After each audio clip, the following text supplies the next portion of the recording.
Hi, and welcome to the Fierce Voice Podcast. I'm your host, Brigette Gildemaster. This is a podcast for those who are ready to leave behind survival mode after abuse, where we talk about what it looks like to embody who you are as an individual, learn to love yourself, and bring to light healing after surviving abuse from relationships and religion. Pop your earbuds in to hear heartfelt and powerful intensity from myself and guests. Be ready to put into place actual tools and gather insight for you to use on your healing journey. Hello, and welcome back to the Fierce Voice Podcast. I'm your host, Brigette Gildemaster. So today, especially Christmas is coming Sunday, I want to talk about boundaries. And I want to talk about them in a relationship aspect, not just in what do you do with family around the holidays? We see so many things going around, and they're amazing and they're great and they're much needed for someone who's just learning about boundaries and dealing with difficult situations with how to handle family, how to navigate, all those tough things, especially growing up in maybe an environment you don't agree with anymore, but still wanting to go back to family. All those things are great. I will be sharing some of those on the Facebook and Instagram pages, some that I really recommend from some other accounts. And I know I know around the holidays, it's really hard for survivors.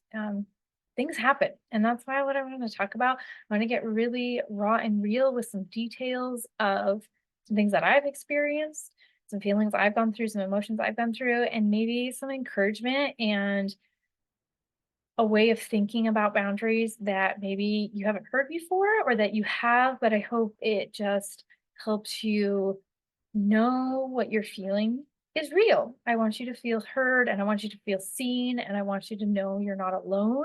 These things are real and they are happening to you if you resonate with anything I'm about to say.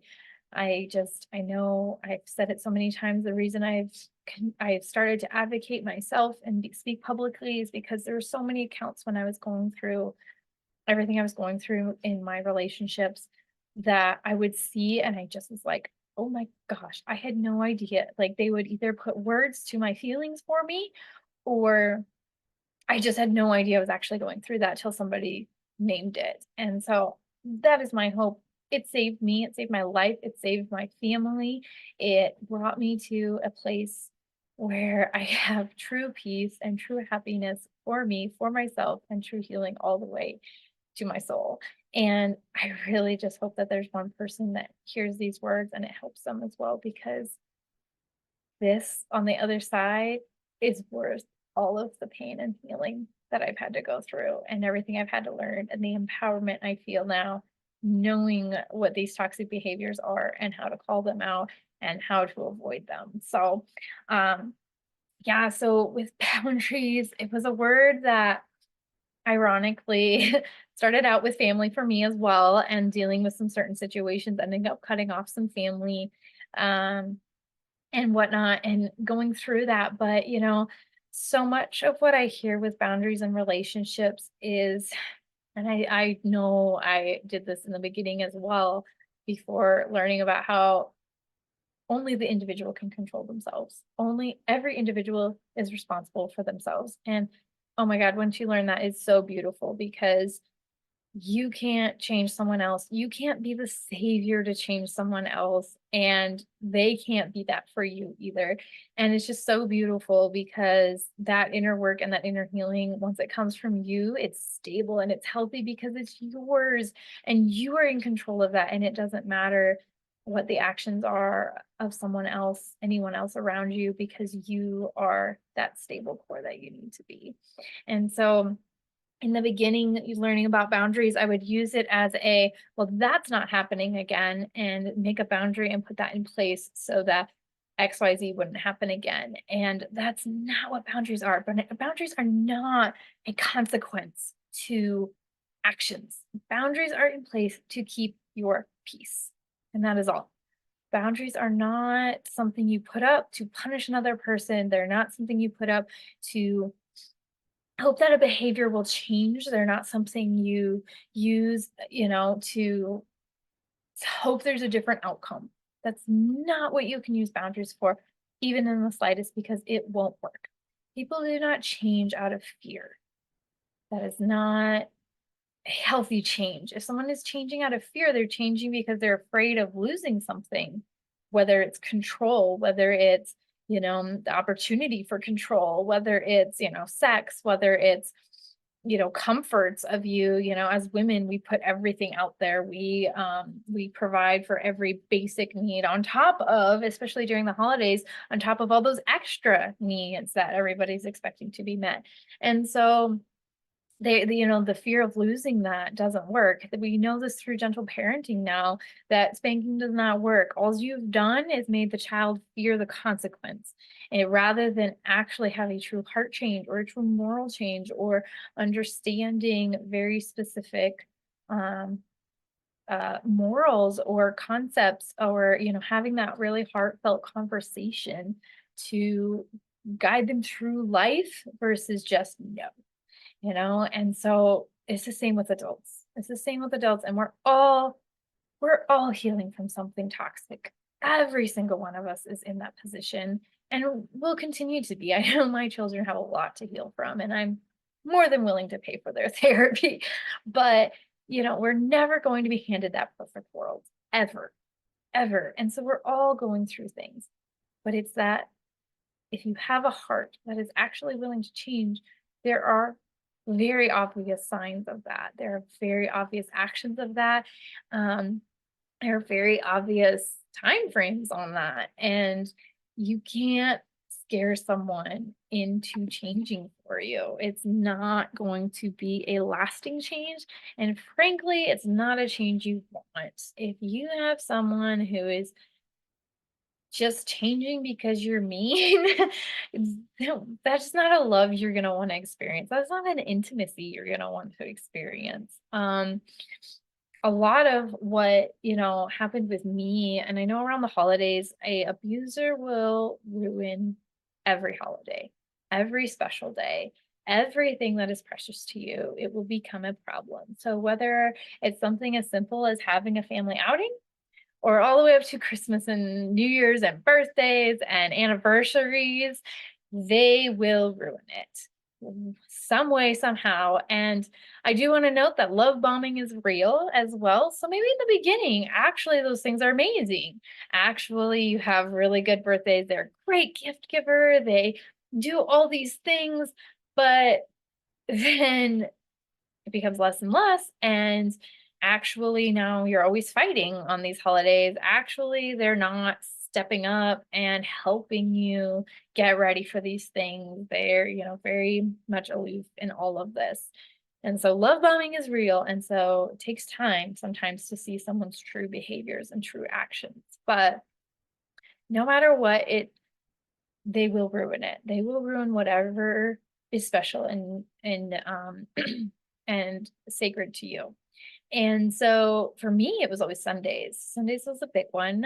Sundays were always very special to me. As growing up as a child, it meant a lot to me. Sundays were days where, you go to church, you see friends. We would often go hiking as a family and go get ice cream. And so I have kept that tradition in my own family because it just means a lot to me. It means the world is orbiting as it should when we get to do those things. And so um, it was always ruined. Always, sometimes it was ruined before we even got up to go get in the car on Sunday morning. And it was always the dumbest things. It was always, he's in a grumpy mood. And so it was up to me as the wife to talk him through that, what he was feeling or not feeling, if he was stonewalling me, and work out, what could we do? What could we change? What could we make better? And it would carry on through all the things. And a lot of times me sitting through a sermon going, oh my gosh, I hope he's listening to this. And, all of that. And, coming home and still having these lengthy conversations in depth, hashing out every little detail, and we're trying to work through this. And it's not normal. That's not okay. That is abuse. That is abuse on a very deep level. It is a very, very deep level of abuse. No, love is not hard. Loving someone is not hard. It's very easy. That is not working out a problem. If he is just in a tiff, if he all of a sudden doesn't know how to help you get the kids ready for church, that is a choice of not causing chaos. I know for so many people around the holidays are hard. Birthdays were hard for me.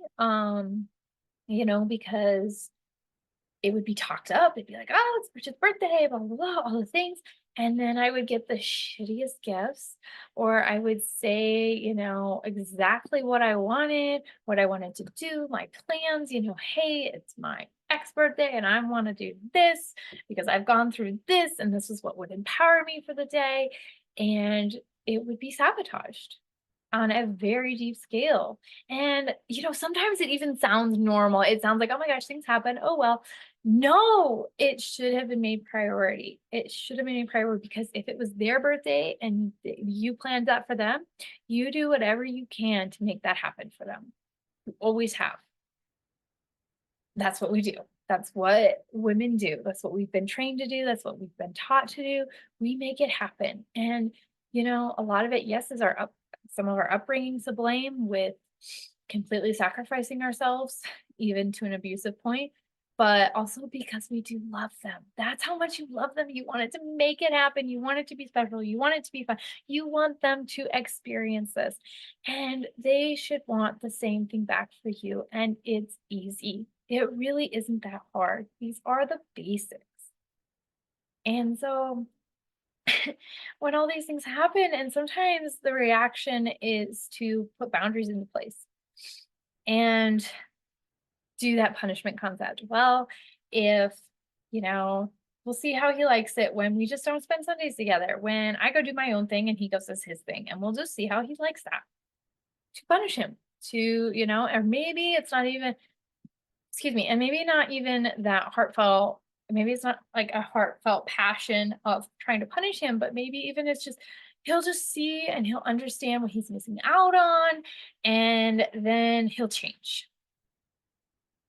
And that doesn't happen, right? Because he's not going to change out of fear of that. And if he is changing out of fear of that, it's because he's freaking afraid of you, afraid of losing this control of chaos that he's had. And, and that might be great for a couple times, for a couple weeks, and then he'll be right back at it again. And if you've experienced this, you know exactly what I'm talking about with going in these circles. You've tried all these things, it keeps going around and around.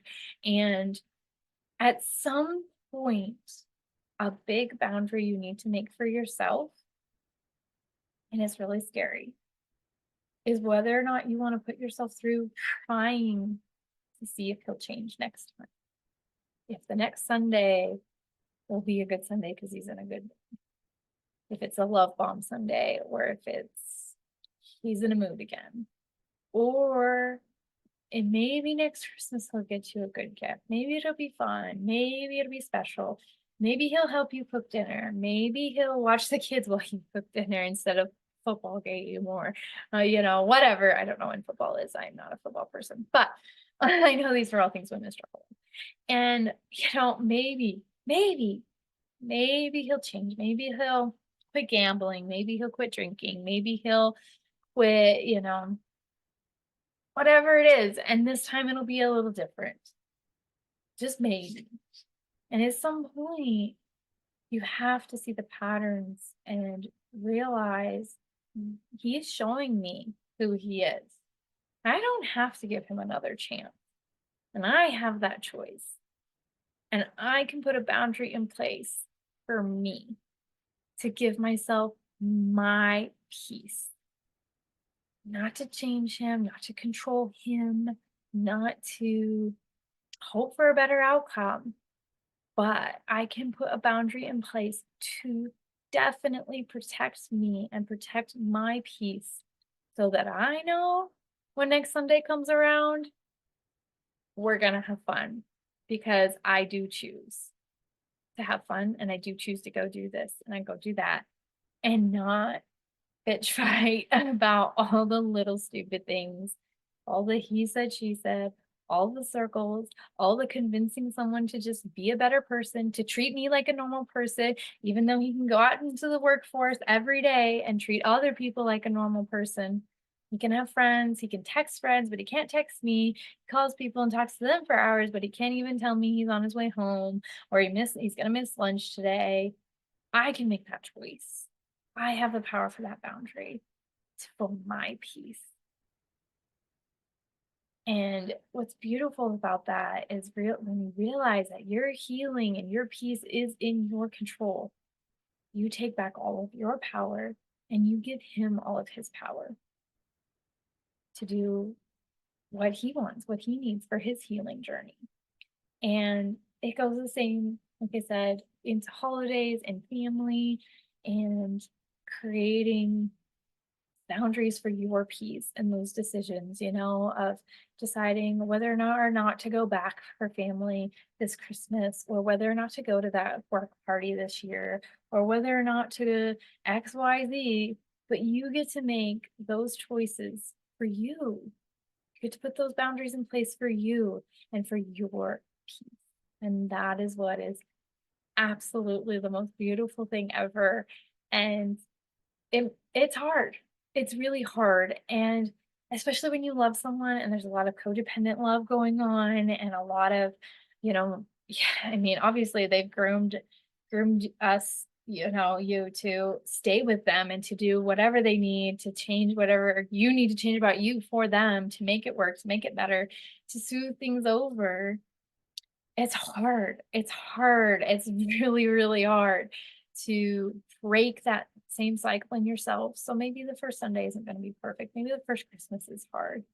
But day after day, as you heal yourself, as you re-regulate that nervous system to not depend on the happiness of someone else, and to fill up your own cup and to walk in who you, specifically you as yourself, the one and only you, the one and only Bridget, were created to be, and to love that person in and out and not apologize for speaking out for your wants and your needs, and to live that out and to actually be around people who accept you for that and accept you for who you are and don't talk behind your back and don't, you walk in and you feel that energy in the room, and or just being around your husband, you just know, I know, if you're feeling this, if you're going through this, just sitting next to him, what kind of attitude he's in, what he's feeling, what he's thinking, probably down to the T, about what he's going to bring up, about what he's mad about, and how the rest of your day is going to go, because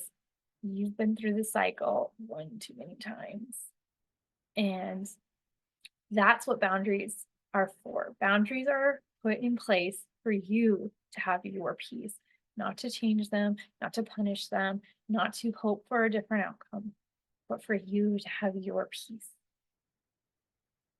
I really hope that so many men and women this holiday season, this year, coming into 2024, I'm so excited for the next year. That'll be my podcast next year about the new year and some just great concepts to carry into the new year, but that you're making those small choices for you and for your peace, to stand up for you. And we all live a better world for it. So many people say boundaries are selfish, I can't do that. I'm not that person.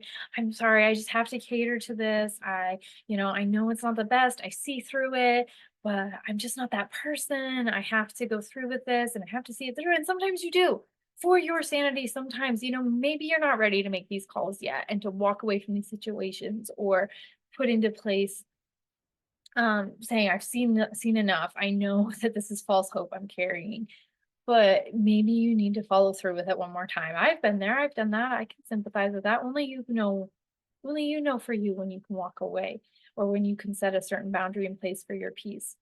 I absolutely support that. I always will. But maybe you need to say that. But maybe you started to recognize these cycles a little bit more. Maybe you realize there is something to this one, This is happening repetitively for some reason. And I really hope that you recognize that your peace, you are deserving of your peace. And knowing that speaking up for yourself brings peace not just to you, but to the people around you. Like I said, when we speak up for ourselves and know what we want in this world and know what our needs are, we can all make decisions quicker. We all know more of the facts instead of sitting here and playing these guessing games of, am I going to offend her? Am I not going to offend her? And, tiptoeing around each other, and especially with a toxic person, those underlying subconscious things that they're going to get mad about, but they've never said that. You know what I'm talking about. And instead, we all just say what we need. We all just go forward and we make it happen and we make it work. A huge example that is a kind of silly, but growing up a lot, I was very undecisive on where we were going to go to eat. Yes, it was generationally handed down to me, but this is something people would ask, well, where do you want to go to eat? And I would say, I don't know. When if I just spoke up and said, I want chicken today, or what about this, or what about that? There would be more facts out there. And my friend could say, yeah, that sounds great. Let's go. Or they could say, oh, that doesn't sound so great, but what about blah, blah, blah, blah, blah. And you can actually talk through and work through the problem at that point because you know what you're handling and what's going on. So as it is a silly example, but when boundaries really started to click for me and speaking up for myself really started to click for me, that's a big one for me because it happened a lot, obviously. And so I love using that because that's how simple it is. And that's how much you knowing you and you valuing your needs and your voice enough to use it can affect down to the smallest decisions and all the way up to the biggest ones. So I really hope that these words have helped someone, that you're seeing some cycles and patterns and learning for you what you're willing to tolerate and what you're not willing to tolerate, and maybe being able to start making some lines in your head about when those lines are crossed for you and when it's time to exit a situation, when it's time to walk away, when family obligations aren't worth it anymore, when a spouse isn't worth it anymore, when any relationship isn't worth it anymore because it's just too taxing on your peace. And maybe that's even a co-working space at this time of year. I've walked away from amazing job opportunities because of toxic environments, and best decisions I've ever made because your peace isn't worth the cost of chaos. Merry Christmas, everyone. Thank you so much and have a great week. Bye. Thank you for joining us today on the Fierce Voice podcast. I truly hope you found healing insights, tools, and a space held for you in this journey. We are all in this together and you are not alone. You can find me, your host, Brigette Gildemaster, on all social media platforms, and check out my website at www.brigettemay.gildemaster.com, where you can listen to past Fierce Voice episodes, check out my media features, find my books, and inquire about booking me for your next virtual or in-person event. My keynotes are impactful with real-life stories, actionable tools, and inspiration for healing after a life-altering experience. Or check out my workshop event to learn more about how you can prevent abuse in your area. Have a wonderful day, and we'll catch you next time on the Fierce Voice Podcast.